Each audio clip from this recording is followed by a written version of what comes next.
ময়নাগুড়ি বাজারে অগ্নিকাণ্ডের বিষয় নিয়ে পৌরসভায় বৈঠক। শুক্রবার সকালে ময়নাগুড়ি পুরাতন বাজারে অগ্নিকাণ্ডের ঘটনা ঘটে, আর এরপরে ময়নাগুড়ি পৌরসভায় সোমবার সন্ধ্যায় একটি বৈঠক করা হয়।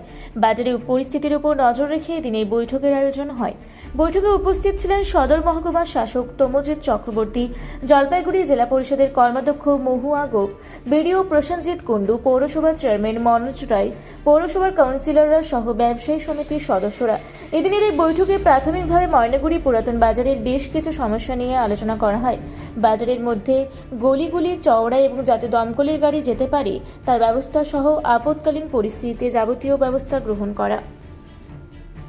বললাম স্যার, আজকে কি হলো এখানে? বাজারে একটা আগুন লেগেছিল তো শুক্রবার দিন, সেটা খুব দ্রুত কন্টেইন করা গেছে দমকল দপ্তর, আইসি এবং স্থানীয় পৌরসভা, ময়নাগুড়ি পৌরসভার উদ্যোগে। তো ময়নাগুড়ি বাজার সম্পর্কে একটা বিভিন্ন যে সমস্যাগুলো ছিল ওগুলো নিয়ে বসা হয়েছিল, যে কীভাবে বিষয়টা সমাধান করা যায়। ওগুলো নিয়ে বিভিন্ন অভিমত উঠে এসছে।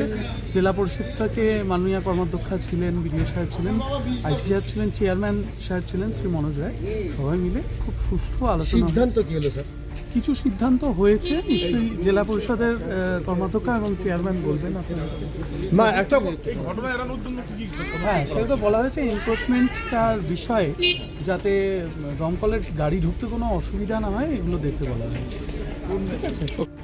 জলপাইগুড়ি থেকে কনক অধিকারীর রিপোর্ট, রূপসী বাংলা মিডিয়া।